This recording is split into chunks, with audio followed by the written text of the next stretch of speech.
Aujourd'hui, je te fais découvrir Canva Sheets, les nouvelles feuilles de calcul Canva. Tu y as accès si tu as la nouvelle interface, la nouvelle mise à jour de Canva. Tu vas trouver ça où? Juste ici, feuilles. Donc, pour Canva Sheets, en français, les feuilles de calcul. Donc, ici, je vais venir cliquer ici. J'ai mon tableau qui est apparu. Ça ressemble vraiment à Excel. Donc, en plus joli peut-être. Pour intégrer des données, importer des données, tu vas cliquer ici sur le petit rond dans le coin en haut. Et voilà, il y a une barre flottante qui est apparue juste en haut. Tu vas cliquer sur Action ici. Et là, tu as un menu déroulant. Donc, tu peux aller sélectionner ici Importer des données. Et si ton compte est associé à ton Google Analytics, ton HubSpot, tu as des données de la Banque mondiale, des données Statista également. Sinon, tu viens téléverser tes données. C'est ce que je vais faire. Je vais aller chercher ça dans un de mes dossiers. Ici. Il se télécharge. Ici, dans mes créations, dans mes projets. Donc, juste ici, à recliquer dessus quand c'est téléchargé. Et je vais dire remplacer la page actuelle. Et voilà, mes données sont entrées. Tu peux importer des données sous format .csv, format Excel. Ici, on a des données. Donc, je peux mettre ça joli. Je peux venir ajouter ici, donc je pourrais ici fusionner ces cellules-là pour ajouter quelque chose en haut. Donc, je peux venir fusionner les cellules. Je pourrais venir les travailler aussi. Je vais grossir un petit peu. Donc, ici, donc ça me permet de venir travailler ici. Je pourrais dire, tiens, je vais venir ajouter une image dans mon projet, donc dans mes éléments, non, dans Téléverser. Donc, ici, je la vois pas encore ici, mais elle est bien là. Je vais rapetisser un petit peu. Donc, et je peux venir ajouter du texte également. Sur mon clavier, je vais cliquer ici en haut. Texte, voilà, et je vais écrire Facebook. Je vais venir ajouter ça ici. Ça, je pourrais là, jouer avec les largeurs de mes colonnes. Ici, mon format de date, je peux venir le changer également. Et ici, donc, je vais dire, tiens, ça, je vais l'envoyer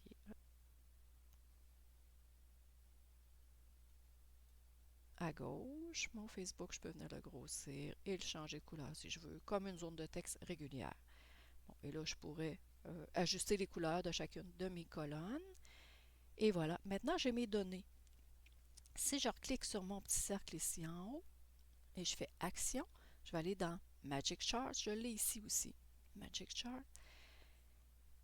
Et là, il va me générer, avec mes données, différents graphiques. Je prends celui que je veux, donc afficher tous les graphiques. Et là, je pourrais lui demander, tiens, moi je vais prendre un diagramme à barre haute. Tiens, je vais prendre celui-là ici. Là, je peux venir changer mes couleurs. Celui-là. Et pour celui-là, je vais dire, tiens, tu vas mettre mon petit bleu. Donc, j'ai mes différentes couleurs. Et là, à ce moment-là, je tombe dans mon graphique. Je vais le déplacer un petit peu. Tiens, je vais venir le mettre à côté. Et ce graphique-là, je peux l'importer, je peux aller l'intégrer dans une présentation, par exemple. Je peux m'en servir ailleurs. Et je vais faire modifier ici pour mon graphique. Et comme d'habitude, pour un graphique, là, je peux venir jouer avec personnaliser, paramètres. Si je peux lui demander maintenant d'ajouter des filtres, ajouter. Et ça va me dire colonne A, colonne B parce que là, je ne lui ai pas donné de nom. J'ai sélectionné ma colonne de date parce que ce n'est pas le format exactement que je veux. Je veux enlever les T0000. Donc, je vais lui demander ici dans Écriture magique. Enlève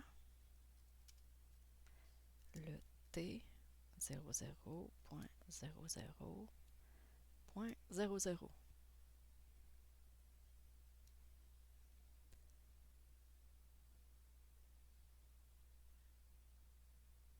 Et tu vas voir, il va me dire que ça fonctionne mieux jusqu'à 20 lignes.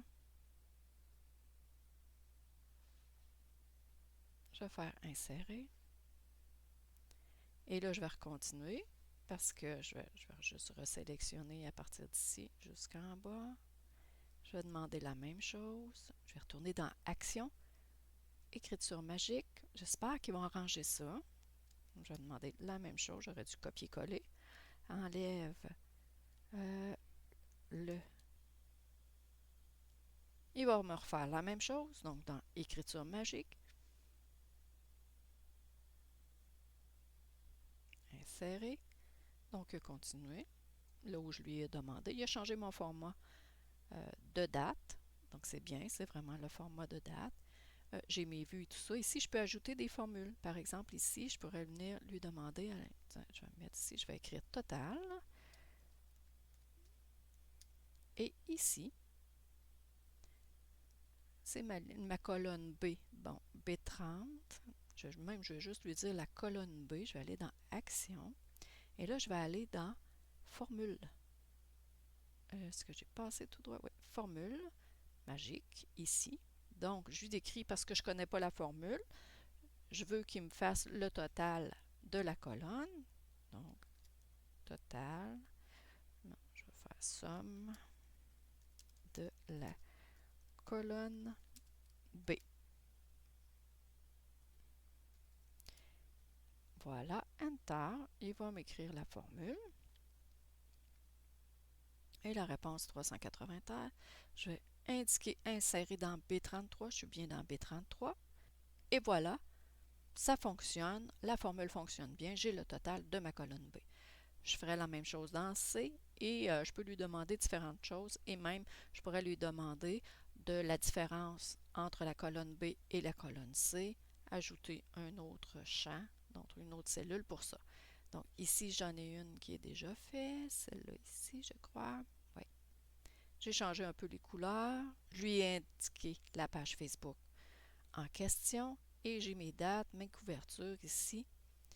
Je lui ai fait générer des formules, donc j'ai le total de chacune des colonnes pour les 28 jours et la différence, je lui ai même demandé la différence entre les vues et la couverture, ça me donne une différence de 143 et quand je change de bouton, je vois mes différentes statistiques. C'est pas merveilleux.